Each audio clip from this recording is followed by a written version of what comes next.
Bismillahirrahmanirrahim. Assalamualaikum warahmatullahi wabarakatuh.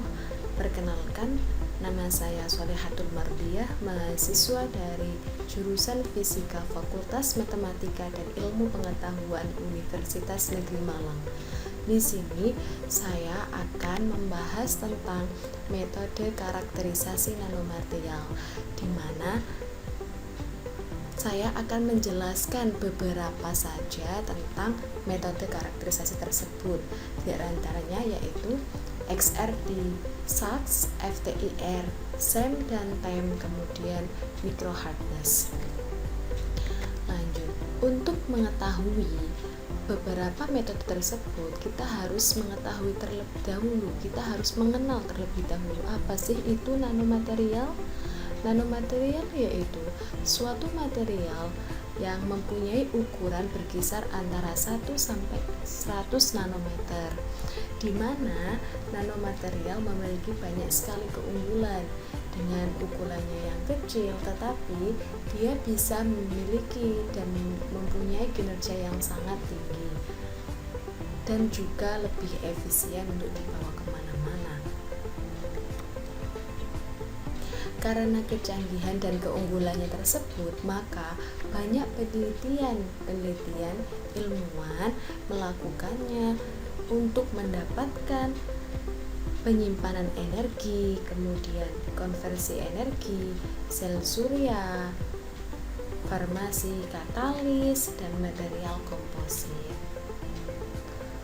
Untuk itu, di sini saya akan memberikan gambaran kepada Anda semua mengenai metode dari nanomaterial. Di sini saya menyediakan video tentang metode microhardness pada metode karakterisasi nanomaterial.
Nah, itu adalah salah satu dari metode karakterisasi nanomaterial microhardness, di mana pada karakterisasi microhardness itu digunakan pada bahan dengan nilai kekerasan rendah dan digunakan untuk mengukur bahan rapuh seperti keramik. Kemudian selanjutnya kita akan membahas tentang metode yang pertama, yaitu XRD, X-ray diffraction. Untuk itu kita harus mengetahui tentang sejarah dari XRD itu sendiri. XRD yaitu untuk mengetahui struktur kristal pada tingkatan atom serta mempelajari penggunaan X-ray spektroskopi untuk menentukan elementary composition suatu benda padat dengan menggunakan hukum Bragg, di mana persamaannya yaitu n lambda sama dengan 2 sin theta.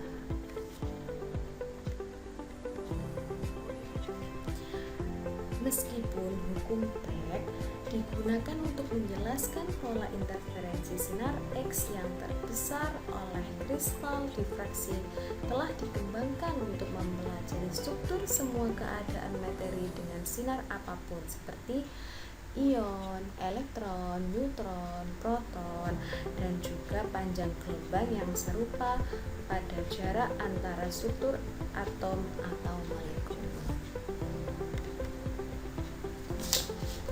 Kemudian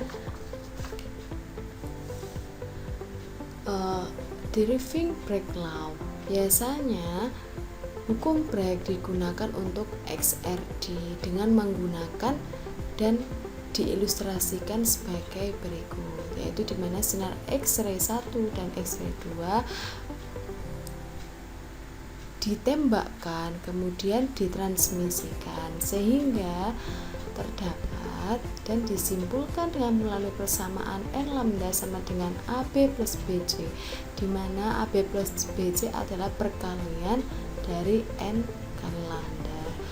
Karena AB sama dengan BC, maka N lambda sama dengan 2AB dengan sin theta sama dengan AB dibagi dengan D, sehingga AB sama dengan D sin theta.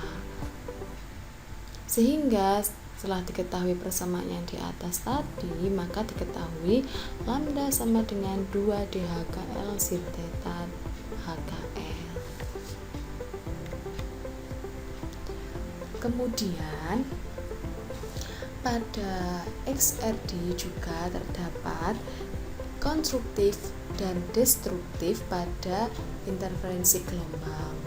Untuk itu kita harus mengetahui apa sih interferensi itu. Interferensi yaitu interaksi antar gelombang di dalam daerah. Interferensi bisa bersifat membangun dan juga merusak. Bersifat membangun jika beda fase kedua gelombang sama dengan 0, sehingga gelombang baru yang terbentuk adalah penjumlahan dari kedua gelombang tersebut. Untuk itu, setelah mengetahui apa itu interferensi, maka kita berlanjut bahwa interferensi pada gelombang itu dibagi menjadi dua, yaitu interferensi konstruktif dan juga interferensi destruktif. Di mana pada interferensi konstruktif yaitu bersifat membangun karena beda fasenya sama dengan 0 dan juga amplitudo antara gelombang yang satu dengan gelombang yang lain itu dijumlahkan sehingga amplitudonya itu yaitu semakin bertambah dan semakin besar. Tetapi sedangkan pada destruktif interferensi, amplitudo antara gelombang yang satu dengan gelombang yang lain itu saling meniadakan atau resultan antar kedua gelombang, sehingga destruktif interferensi termasuk interferensi yang bersifat merusak. Setelah itu, what is X-ray diffraction? Bagaimana sih cara menentukan XRD atau langkah-langkah untuk menentukan XRD? Yang pertama yaitu mengukur jarak antar lapisan atau barisan atom. Kemudian menentukan orientasi kristal atau butiran tunggal. Yang ketiga, menentukan struktur kristal dari bahan yang tidak dikenali. Kemudian yang keempat, mengukur ukuran, bentuk, dan tekanan internal dari daerah kristal yang kecil. Kemudian karena kita belajar tentang XRD, di mana XRD itu akan dianalisis menggunakan beberapa aplikasi dan juga analisisnya akan menghasilkan beberapa materi baru, yaitu yang diantaranya yaitu tentang basic of crystallography, yaitu dasar dari kristalografi, di mana kristal terdiri dari susunan sel unit secara berkala menjadi sebuah gizi sel satuan, dapat mengandung atom atau atom tunggal dalam pengaturan tetap. Kemudian kristal terdiri dari bidang-bidang atom yang berjarak dapat jaraknya tetapi dapat dipecahkan menjadi banyak bidang atom masing-masing dengan jarak D yang berbeda. Kemudian yang ketiga yaitu A, B, dan C, sedangkan alfa, beta, dan juga gamma merupakan konstanta atau parameter gizi yang dapat ditentukan oleh XRD. Untuk itu kita juga sebaiknya belajar tentang struktur kristal, di mana struktur kristal itu terdiri dari 7 struktur kristal, 14 gizi graphite, 32 point group, dan 230 space group. Untuk materi atau ilmu tersebut akan kita pelajari lebih lanjut pada perkuliahan di kristalografi. Di sini kita hanya membahas atau menyinggung sedikit saja untuk yang materi berpengaruh pada XRD. Kemudian yaitu indeks Miller. Indeks Miller yaitu tentang bidang DHKL. Karena kita membahas tentang bidang DHKL, maka pada analisis XRD tentunya kita juga akan mencari peak position, yaitu posisi puncak, di mana menggunakan perumusan hukum Bragg yang awal tadi, di mana lambda sama dengan 2 DHKL sin theta DHKL. Dengan rumus DHKL sama dengan A0 per akar H kuadrat plus K kuadrat plus L kuadrat. Kemudian pada XRD kita juga akan mempelajari tentang temperatur, medan listrik, kemudian tekanan, dan juga deformasi. Yang kedua yaitu kita akan membahas metode nanomaterial karakterisasi dengan Small Angle X-ray Scattering atau SAX. Apa sih itu SAX? SAX adalah teknik analisis yang mengukur intensitas sinar X yang disebarkan oleh sampel sebagai fungsi dari sudut hamburan. Pengukuran dilakukan pada sudut yang sangat kecil, biasanya kisaran 0,1 sampai 5 derajat. Ini adalah ilustrasi dari SAX dengan ini T adalah lambang dari X-ray source, dan kemudian S ini adalah sampel atau bahan yang akan diuji, kemudian D yaitu detektor, yaitu penembak yang akan diarahkan kepada sampel. Kemudian dari hukum Bragg kita ketahui bahwa dengan semakin berkurangnya sudut hamburan, maka strukturnya juga semakin besar. Dengan sinyal SAX diamati setiap suatu bahan mengandung struktur pada skala panjang nanometer, biasanya sekitaran 1 sampai dengan 100 nanometer. Pengukuran eksperimental untuk pengukuran SAX menggunakan geometri transmisi optik sinar X yang membuat insiden sinar X yang sangat sempit, tetapi penting, sangat penting karena sinyal hamburan yang relatif lemah dari sampel harus diukur di sekitar beam. Kemudian yaitu aplikasi pada analisis nanomaterial small angle X-ray scattering. Metode SAX adalah satu teknik yang paling serbaguna untuk karakterisasi struktur bahan nanosampel berupa benda padat, serbuk, gel, atau dispensi cair, dan dapat berupa amorf, kristal, atau semikristal. Pengukuran hanya membutuhkan persiapan sampel minimal dan seringkali dapat dilakukan secara in situ, sehingga menjadi teknik yang ensemble probe SAX untuk fitur struktural rata-rata lebih dari volume sampel yang besar. Kemudian Karena kita tadi sudah membahas tentang XRD dan juga SAX, maka kita harus tahu tentang perbedaan antara SAX dan juga XRD.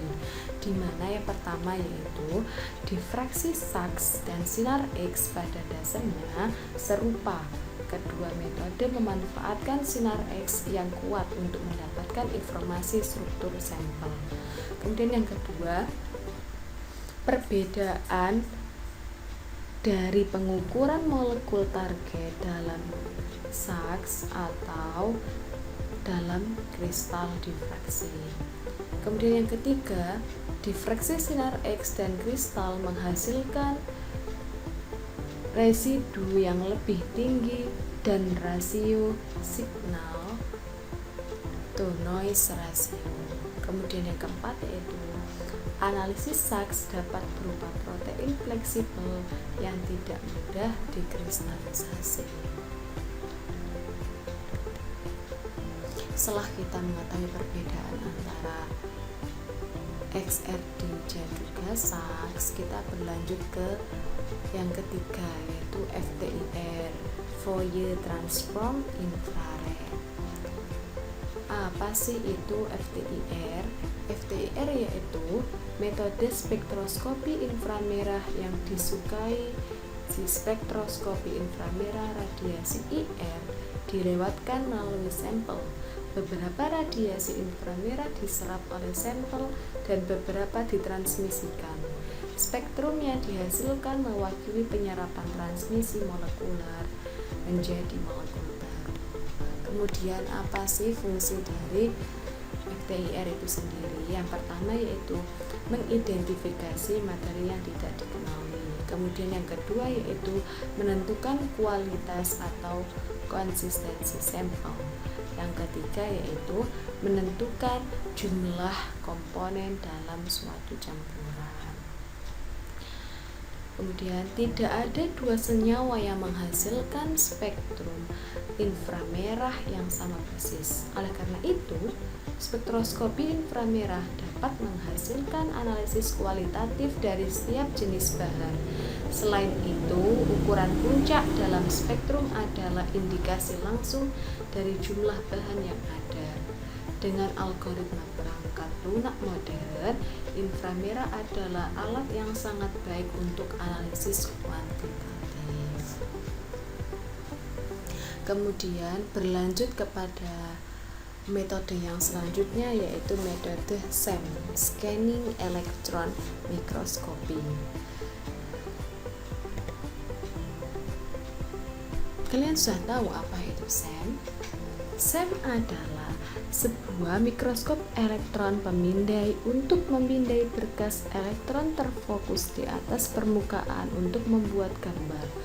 Elektron dalam berkas berinteraksi dengan sampel, menghasilkan berbagai sinyal yang dapat digunakan untuk memperoleh informasi tentang topografi dan komposisi permukaan.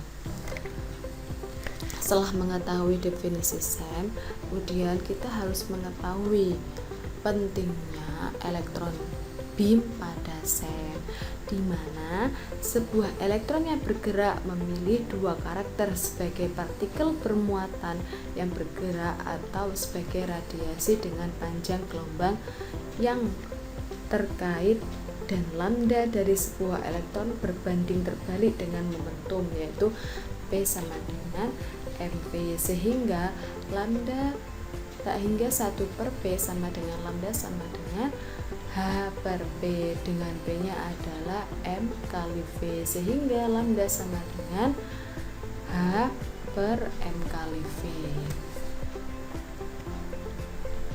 Setelah itu yaitu kontrol operasinya, yaitu yang pertama kita bisa mengoperasikan yaitu tegangan akselerasi, arus emisi, diameter probe, kemudian ukuran apertur objektif, milling dan pengisian daya, citra dengan resolusi tinggi, kerusakan spesimen oleh elektron beam, kemudian terakhir Ken-square metode pengujian konduktivitas spesimen. Kemudian yaitu aplikasi SEM. Banyak sekali aplikasi SEM. Ada nanomaterial. Yang pertama yaitu ketebalan film dan lapisan tipis. Kemudian yang kedua, morfologi dan penampilan permukaan. Yang ketiga yaitu ukuran dan distribusi ukuran, serta ukuran sel dan distribusi ukuran dalam bahan busa. Kemudian yang keempat yaitu dimensi tinggi dan lateral dari bahan berukuran nanomaterial. Dan yang terakhir yaitu bentuk dan dispersi partikel serat bahan nano atau aditif lainnya dalam komposit dan campuran. Ini hanya beberapa aplikasi dari SEM. Ada banyak lagi aplikasi dari SEM, tapi tidak bisa disebutkan satu-satu di sini. Kemudian yang kelima yaitu TEM, Transmission Electron Microscopy. Apa sih itu TEM? TEM adalah teknik mikroskop di mana seberkas elektron ditransmisikan melalui spesimen untuk membentuk gambar. Di mana kita harus tahu tentang TEM itu.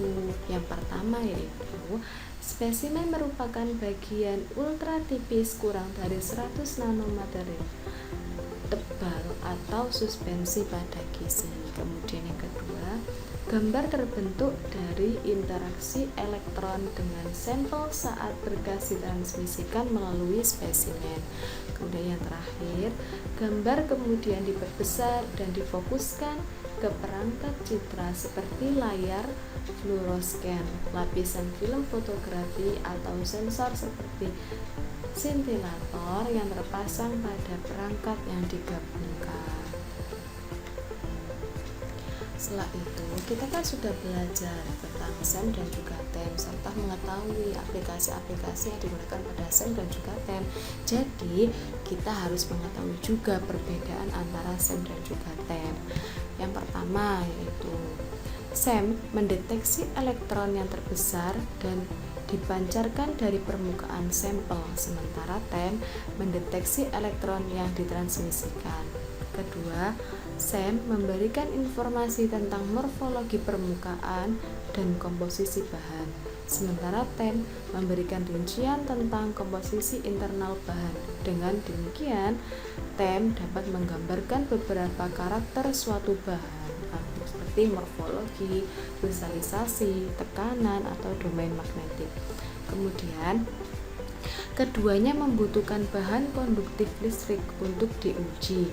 Bahan non-konduktif harus dilapisi dengan lapisan konduktif logam atau karbon. Keempat, tegangan dipercepat berkisar 10 hingga 40 kV untuk SEM, sedangkan TEM adalah lebih besar dari 100 kV.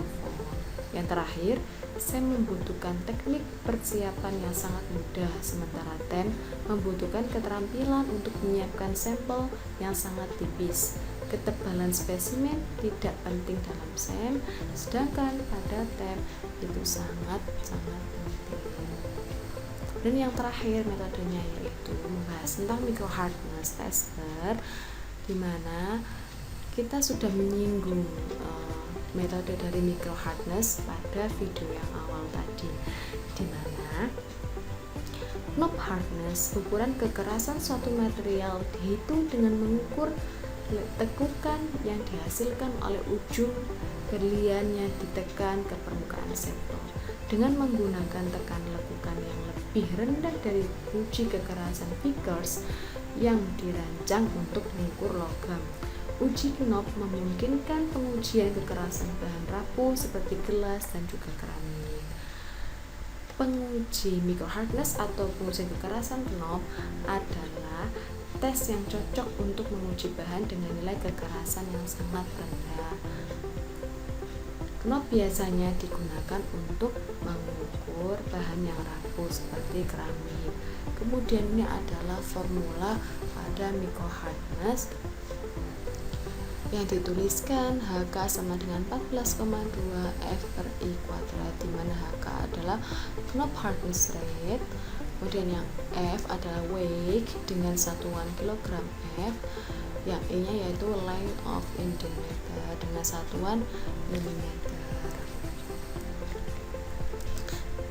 Dan ini adalah ada jurnal tentang metode karakterisasi nanomaterial pada microhardness.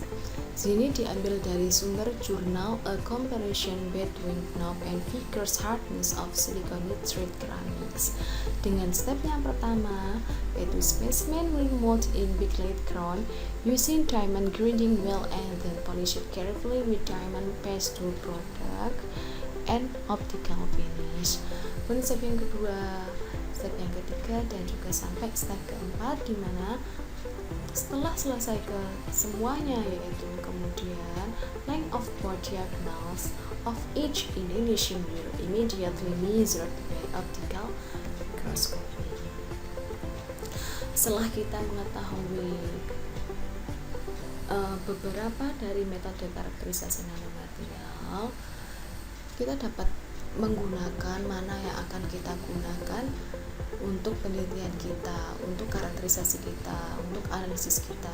Kita harus bisa membedakan untuk menggunakannya, dan